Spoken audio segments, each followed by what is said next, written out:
৩৫ বছর পর আবারও বাংলাদেশের রাষ্ট্রপতি পদে প্রতিদ্বন্দ্বিতাপূর্ণ নির্বাচনের সম্ভাবনা তৈরি হয়েছে। আগামী ২০ আগস্ট রাষ্ট্রপতি নির্বাচনে ভোট হওয়ার কথা।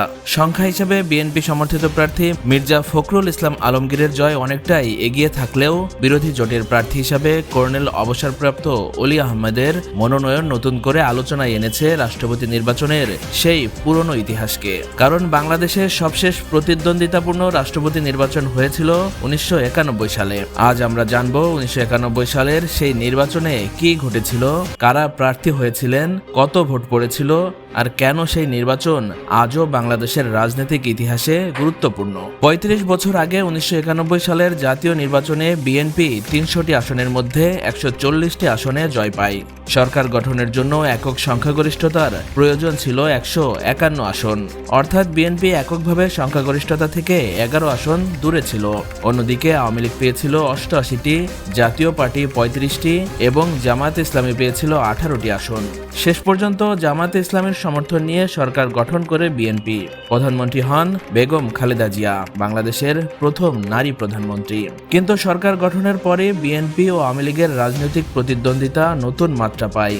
এর মধ্যেই সামনে আসে রাষ্ট্রপতি নির্বাচন। তৎকালীন বিএনপি সরকার রাষ্ট্রপতি পদে দলটির প্রভাবশালী নেতা আব্দুর রহমান বিশ্বাসকে প্রার্থী করে। আব্দুর রহমান বিশ্বাস ছিলেন দীর্ঘ রাজনৈতিক অভিজ্ঞতা সম্পন্ন নেতা। ১৯৬২ ও ১৯৬৫ সালে তিনি পূর্ব পাকিস্তান আইনসভার সদস্য ছিলেন। ১৯৭৯ সালে সংসদ সদস্য নির্বাচিত হয়ে জিয়াউর রহমানের সরকারের মন্ত্রিসভায় দায়িত্ব পালন করেন। পরে বিচারপতি আব্দুস সাত্তারের সরকারেও মন্ত্রী ছিলেন। কিন্তু বিএনপির এই সিদ্ধান্তে আপত্তি জানায় আওয়ামী লীগ সহ বিরোধী দলগুলোর একটি অংশ।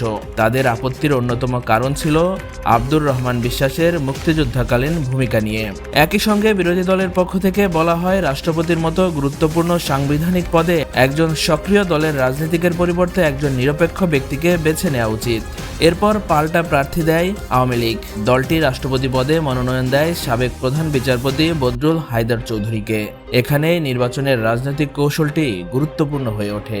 আওয়ামী লীগ জানত সংসদে বিএনপির অবস্থান তুলনামূলকভাবে শক্তিশালী, তাই শুধু ভোটের অঙ্কে রাষ্ট্রপতি নির্বাচনে জয় পাওয়া কঠিন। কিন্তু একজন সাবেক প্রধান বিচারপতিকে প্রার্থী করে আওয়ামী লীগ দুটি রাজনৈতিক বার্তা দিতে চেয়েছিল। প্রথমত, রাষ্ট্রপতি পদে একজন দলীয় রাজনীতিকের বদলে একজন নিরপেক্ষ ও অভিজ্ঞ বিচারপতিকে সামনে আনা। দ্বিতীয়ত, বিএনপির ভেতর থেকে এমন কোনো সংসদ সদস্যের ভোট পাওয়ার সম্ভাবনা তৈরি করা যারা আব্দুর রহমান বিশ্বাসকে নিয়ে আপত্তি করতে পারেন। অবশেষে আসে ১৯৯১ সালের ৮ অক্টোবর। জাতীয় সংসদ কক্ষেই বসে রাষ্ট্রপতি নির্বাচনের ভোট। বিএনপির প্রার্থী আব্দুর রহমান বিশ্বাস পান ১৭২ ভোট। রাষ্ট্রপতি নির্বাচন হতে প্রয়োজন ছিল ১৬৬ ভোট, অর্থাৎ প্রয়োজনের চেয়ে ৬ ভোট বেশি পেয়েই তিনি নির্বাচিত হন।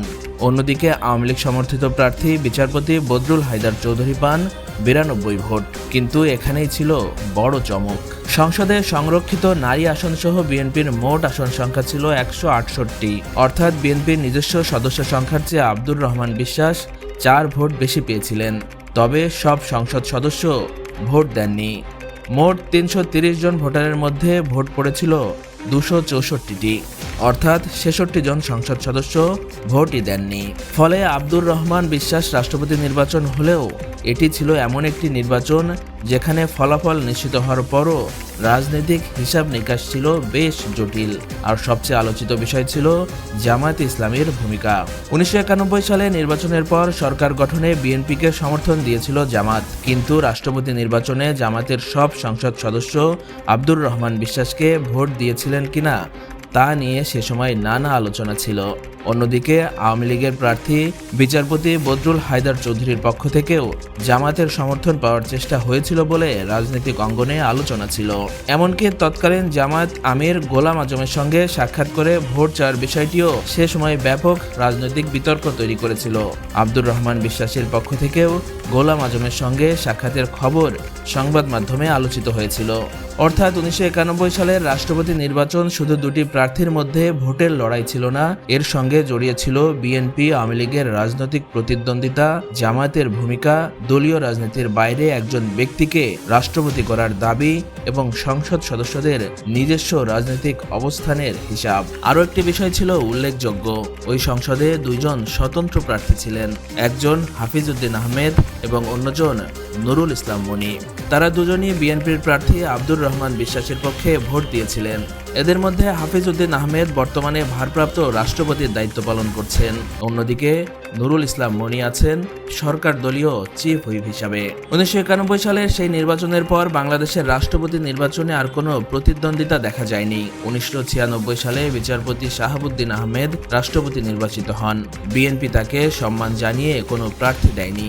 এরপর 2001 সালে একিউএম বদরুদ্দোজা চৌধুরী, পরে ইয়াজউদ্দিন আহমেদ, 2009 সালে জিল্লুর রহমান, 2013-18 সালে মোহাম্মদ আব্দুল হামিদ এবং 2023 সালে মোহাম্মদ শাহাবুদ্দিন রাষ্ট্রপতি নির্বাচিত হন। প্রতিবারই একক প্রার্থী থাকায় সংসদে প্রতিদ্বন্দ্বিতাপূর্ণ ভোটের প্রয়োজন হয়নি। এখন 35 বছর পর আবারও যদি একাধিক প্রার্থী নিয়ে সংসদে ভোট হয়, তাহলে 1991 সালের সেই ইতিহাস নতুন করে সামনে আসাটাই স্বাভাবিক। এবার বিএনপি প্রার্থী দিয়েছে মির্জা ফখরুল ইসলাম আলমগীরকে। অন্যদিকে 11 দলীয় জোটের প্রার্থী কর্নেল অবসরপ্রাপ্ত অলি আহমেদ। সংখ্যার হিসাবে ফলাফল হয়তো অনেকটাই অনুমেয়, কিন্তু রাষ্ট্রপতি নির্বাচনে কেবল জয় পরাজয়ের হিসাব নয়, একটি রাজনৈতিক অবস্থান, বার্তা এবং কৌশল প্রকাশের একটি সুযোগ। 1991 সালে যেমন বিএনপির প্রার্থী সংখ্যাগরিষ্ঠতা নিয়ে রাষ্ট্রপতি নির্বাচিত হয়েছিলেন, তবুও সেই নির্বাচনে 66 জন সংসদ সদস্যের ভোট না দেওয়া, বিরোধী দলের 92 ভোট পাওয়া এবং বিভিন্ন দলের অবস্থান সবকিছু মিলে নির্বাচনটি পরিণত হয়েছিল একটি গুরুত্বপূর্ণ রাজনৈতিক ঘটনায়। তাই 20 আগস্টের রাষ্ট্রপতি নির্বাচন শুধু নতুন একজন রাষ্ট্রপতি নির্বাচনের প্রক্রিয়া নয়, প্রায় 3.5 দশক পর বাংলাদেশের সংসদে রাষ্ট্রপতি পদে আবারও প্রতিদ্বন্দ্বিতা হলে সেটি দেশের রাজনৈতিক ইতিহাসের একটি নতুন অধ্যায় হিসাবেও বিবেচিত হতে পারে। 1991 সালে সেই নির্বাচনের মতো এবারও কি ভোটের মাঠে কোনো চমক দেখা যাবে, নাকি সংসদের সংখ্যাগরিষ্ঠতার হিসাবই শেষ পর্যন্ত নির্ধারণ করবে দেশের 23তম রাষ্ট্রপতির ভাগ্য? উত্তর মিলবে 20 আগস্ট।